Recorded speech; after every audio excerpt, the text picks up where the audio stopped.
मालवन में बनी 35 फीट ऊंची शिवाजी महाराज की प्रतिमा महज 8 महीने के भीतर ढह गई, जिसके चलते शिव प्रेमियों में आक्रोश का माहौल बना हुआ है। इस प्रतिमा का अनावरण पंतप्रधान नरेंद्र मोदी ने किया था।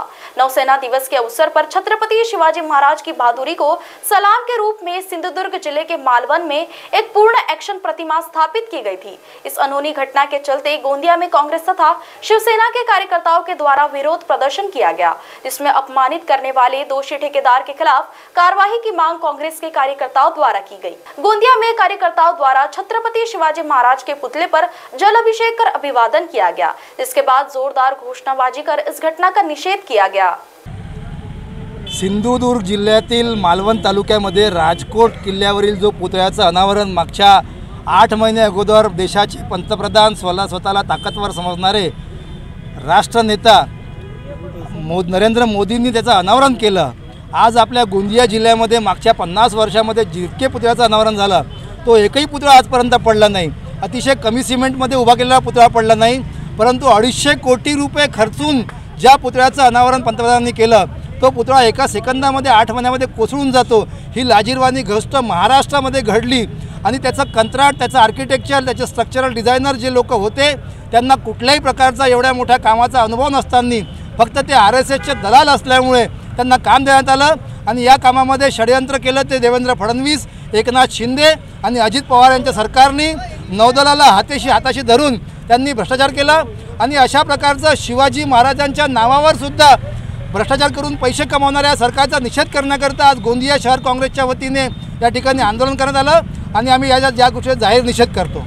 देशाचे माजी पंतप्रधान नेहरूजीने 1957 मध्ये शिवाजी महाराजांच्या पुतळ्याचा जो अनावरण केला तो आजपर्यंत जसाच तसा आहे।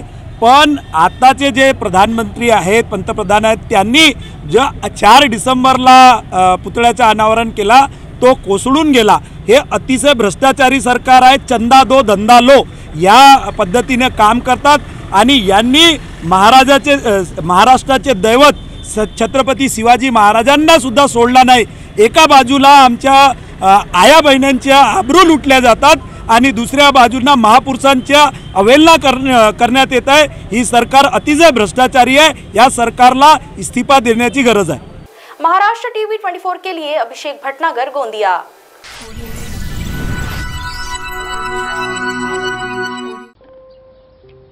चिंगीच्या भातुकलीसारखाच आपणही आनंदाने आपला संसार उभारतो, कष्टाने एक एक वस्तू जमवतो, पण अचानक नियती डाव साधते आणि अवघा संसार उधळून लावते। भूकंप, पूर, चक्रीवादळ, गारपीट, वीज कोसळणे अशी अनेक संकट महाराष्ट्रावर आली। त्यात अनेकांचे संसार उद्ध्वस्त झाले। अशा संकटामध्ये गरज असते ती आपुलकीची आणि भक्कम आधाराची, अश्रू पुसून पुन्हा आनंद फुलवण्याची। शासनाने हेच कर्तव्य पार पाडले। आपत्तीग्रस्तांना आर्थिक सहाय्य, सुरक्षित निवारा दिला, त्यांच्या आरोग्याची, मुलांच्या शिक्षणाची काळजी घेऊन त्यांच्या जीवनात आनंद फुलवला। मदतीतून नवजीवन, आनंदाचे पुनर्वसन। आपत्ती व्यवस्थापन, मदत व पुनर्वसन विभाग, महाराष्ट्र शासन।